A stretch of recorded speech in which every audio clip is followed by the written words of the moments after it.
Have you ever sat within inches of a moving train and called it a tourist attraction?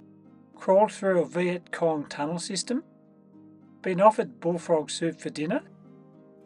Outrun a once-in-a-generation typhoon? Or been offered a happy ending during a massage with your wife laying on a massage table just metres away? Welcome to Vietnam! We're tripping with Trish and Andrew. And yes, that last thing actually happened and was politely declined. I should hope so. But that wasn't even the most exciting thing we experienced, as you'll see as we make our way from Hanoi in the north of Vietnam to Ho Chi Minh City in the south. Vietnam is regarded by many as the best value destination in Southeast Asia, with visitors from North America, Europe and Australia flocking to this Asian jewel every year. If you think there's a better value destination than Vietnam in Southeast Asia, drop your suggestions in comments. Let's start our Vietnam experience in Hanoi before visiting Halong Bay, Sapa, Ho Chi Minh City, Cu Chi Tunnels and the Mekong Delta. This place is next level from the moment you arrive. Simply crossing the street is a challenge, as you'll see. The traffic, it hits you, thankfully not literally, as soon as you venture out of the airport. Vietnam is often called the motorcycle capital of the world. There are over 77 million registered motorcycles in Vietnam, and they're used for everything. If you can carry it or tie it down, you use your motorcycle. And the weather, it's irrelevant. From metal sheets to crates, air conditioners, and even a fridge. I think the only thing we didn't see being transported was a water buffalo, although I'm sure I saw a pig. What's the weirdest thing you've seen being carried on a motorcycle? Drop us a comment. Remember I mentioned earlier about crossing the road? There are 4 essential rules and 1 golden rule, especially for the bigger centres like Hanoi and Ho Chi Minh City. Rule number 1, make eye contact. You don't need full eye contact, but you should at least look at the oncoming traffic. Let them see your intention. They're incredibly good at adjusting, but only if they know what you're doing. Rule number 2, move like a turtle, not a kangaroo. Slow equals safe. Fast, erratic movements equals danger. Even if it feels wrong, consistency is your best protection. Rule number 3, use crossings, but don't rely on them. Zebra crossings exist, but vehicles often don't stop.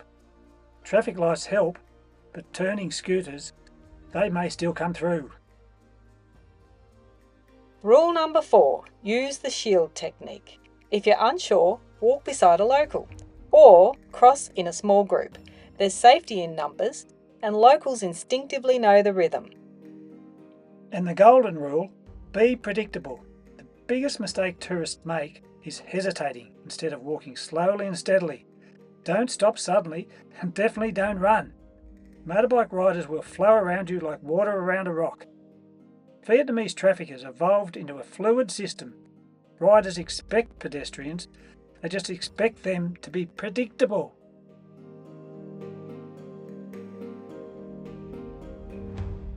But not everything in Vietnam is done at a chaotic pace. Food is fresh and much more relaxed. It's all about balance, freshness and contrast. It's one of those cuisines where every bite feels light but full of flavour. And street food in Vietnam is cheap.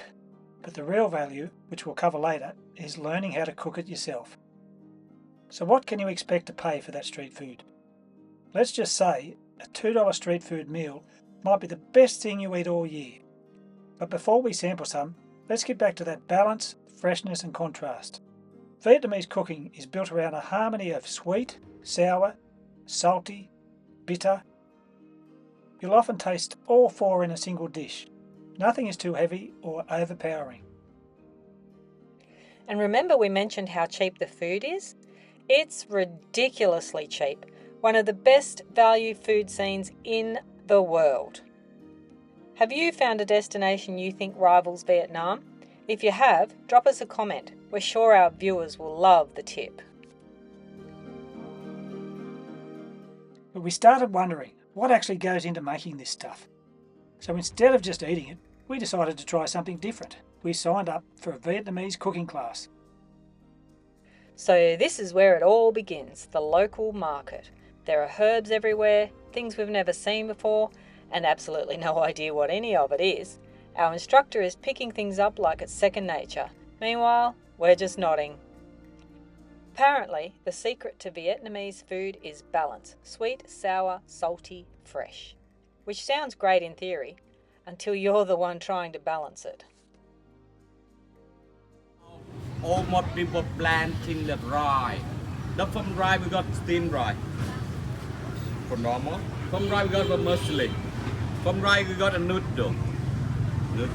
From rye we got a rye pepper.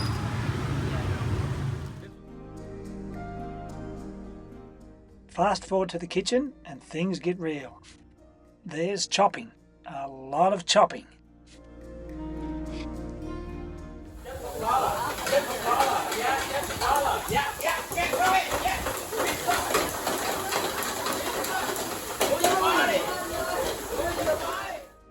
This was one of the most enjoyable things we did on this trip. We highly recommend you add it to your itinerary.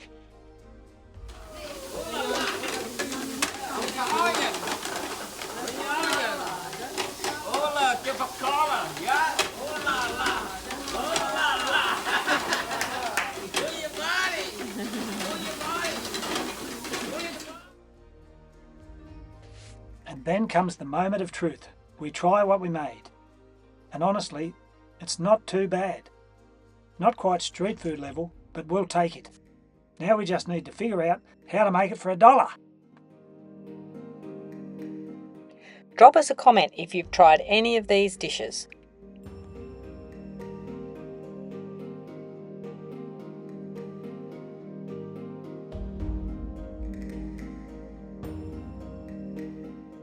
But Vietnam is memorable for more than just its food. No visit is complete without a cruise on Halong Bay or a trip to Sapa. But our adventure didn't stop there, because we also visited HoiAn, Ho Chi Minh City, the Cu Chi tunnels and the Mekong Delta. But first, we outran Typhoon Yagi for a visit to Halong Bay.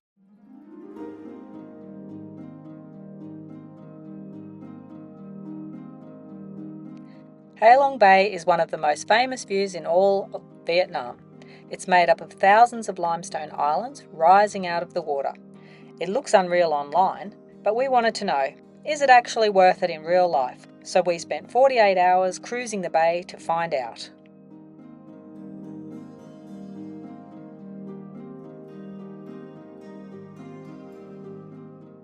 We spent our time cruising through the bay, kayaking, visiting caves and swimming. But one thing I did notice, the water is pretty warm. So whether you like a bit of adventure or just kicking back and relaxing, Halong Bay cruises have something for everyone. But beware, don't let the 3 for 2 cocktails take advantage of you like they did to me.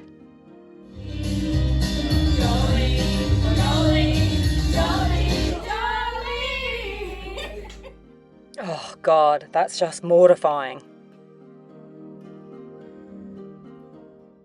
And before you know it, it's back to the mainland.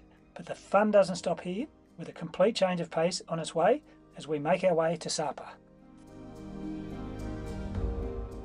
This place is a completely different side of Vietnam, cooler, quieter, and all about mountains, mist and rice terraces.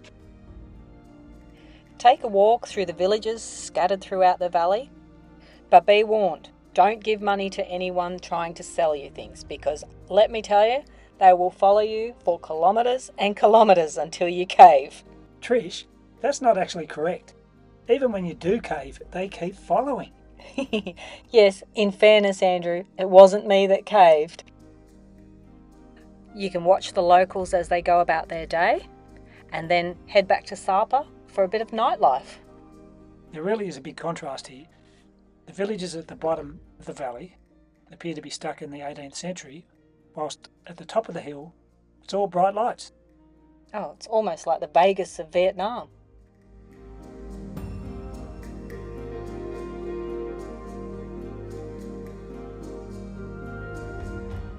And your trip wouldn't be complete without a stop at Cat Cat Village. This place is super touristy but it is well worth a visit. But once again, just be a little bit careful. Don't fall for the trap of buying from the street hawkers. But enjoy it. It's fun. There's lots of little photo opportunities and Instagram moments, as the young'uns say.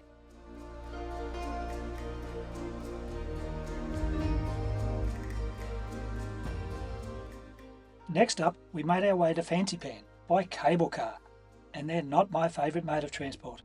I'm absolutely terrified in cable cars, but I pulled myself together, or at least everybody else thought I was together. Standing on Fancipan, known as the Ruth of Vietnam, we thought we'd feel like hardcore explorers. But we were there on a cloudy day. On a clear day, they say the views are absolutely ridiculous. Clouds rolling in, mountains stretching forever. They say it's like stepping into a screensaver. Unfortunately, when we visited, it was more like stepping into a steam room. And be warned, you should take a jacket. At the bottom of the hill, it could be a bright sunny day, but the top of the mountain is a completely different story. Yeah, talk about freezing. After Sapa, it was a quick trip back to Hanoi, where Typhoon Yagi finally caught up to us. But before we left, we couldn't miss our tour highlight, Train Street in Hanoi's Old Quarter. We'll let the video do the talking.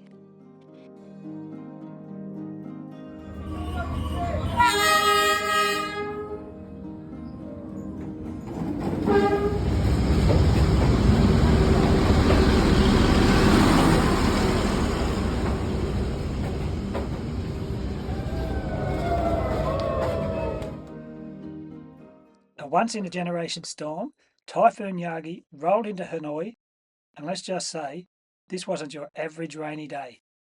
The skies turned dark, the winds picked up, and suddenly umbrellas were completely useless, flying sideways like they had somewhere better to be. Streets flooded, trees snapped off, and the whole city seemed to pause for a moment. But just as quickly as it arrived, it was gone. And like always, Hanoi picked itself up, dried off, and got right back to life.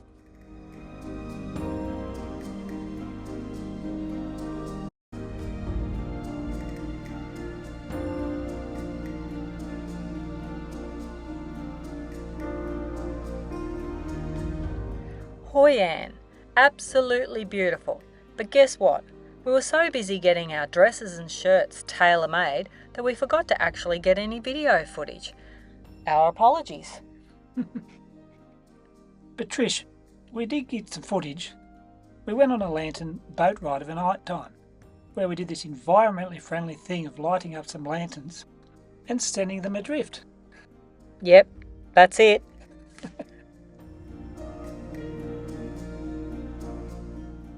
And then things got weird. We visited a place called Sunworld at Barnard Hills. It was a great attraction here. The Golden Bridge was worth seeing. That's all I wanted to see anyway. But before we got to the bridge, it's like we walked through deserted Disneyland. But the bridge, absolutely beautiful. It's like it's floating in the clouds, held by stone hands, and it's casually stealing the show. I've got to admit, it's just as cool in real life as it looks on Instagram. Then it's surrounded by weirdness. Total weirdness. Monkey magic. Buddha. A lot of it just doesn't make sense. Yeah, it's weird. But just enjoy the moment. That's what we did. Worth seeing? Yeah. But the bridge is really worth seeing.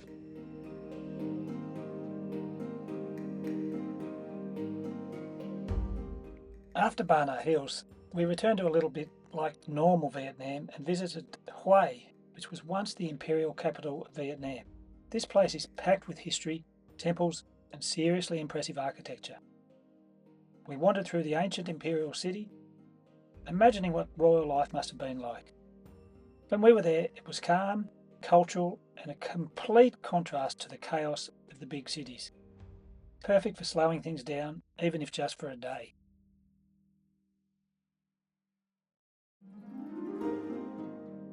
We also visited some local villages where we learned how to make incense, and then we popped in on a local artist, and this guy was absolutely amazing. He hand painted things right there in front of us, and we actually purchased some to bring home.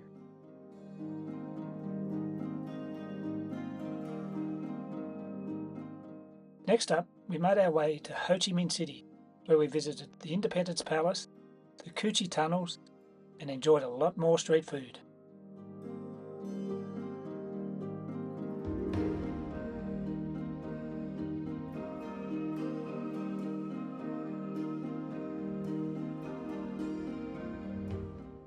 The Cu Chi tunnels. This was my trip highlight. You can actually crawl through sections of the tunnels yourself. Tight, dark, and not for the claustrophobic. This underground network stretches for kilometres and was used during the Vietnam War, complete with living quarters, kitchens, and even hospitals, all below ground. It's a powerful glimpse into history. Get in here, you see big tunnels inside. You go a few meters, you will see the bottleneck, not the place where they obstruct the way of the GI. Even the GI, they found it, the tunnels that went down, just a few meters, they got stuck inside. And the tunnel never goes straight, always zigzag, zigzag. Look out for the spiders. No spider, only snake. Only snake. Only snake. Alright, Luke, you have to have a go. Arms up, two arms. Arms up. To close the shoulder, it's easier to get in and out. Uh-oh, he's stuck. Let's go. Quick, back to the bus. Okay, now done. We go back to city now. See enough? Nathan, you can go. I'm not sure if this was a moment of bravery or complete stupidity, but we went down, we crawled through, and we survived. You've got to wonder how they lived down here for days, weeks, and even longer during the Vietnam War. And when you finally climb back out into the open air, yeah, you've never appreciated breathing this much. And they've actually widened the tunnels so that us Westerners can fit in them. They were much, much smaller. Oh, this is awkward watching me get out of here.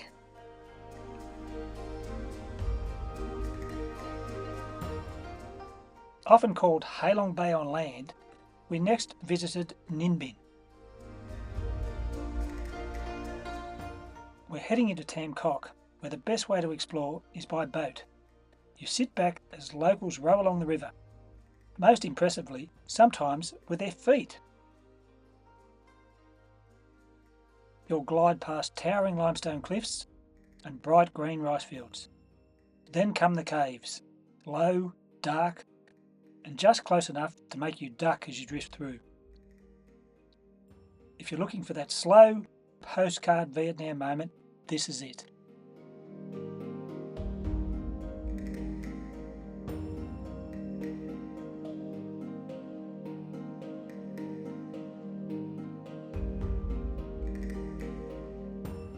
And at night time, the place just lights up and comes to life. There's so much to see and do. There's so many bars and restaurants, and it's just a beautiful place to visit.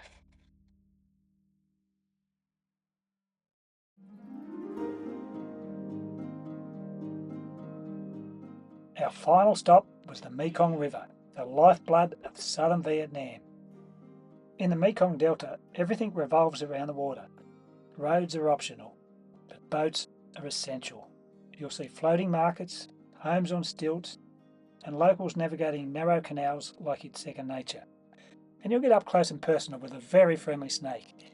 Was it really that friendly?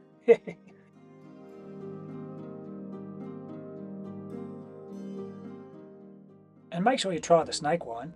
Yeah, you'll need it to get up close and personal with that very friendly snake. And just like that, our time in Vietnam comes to an end. From chaotic cities to peaceful rivers, hidden gems to unforgettable views.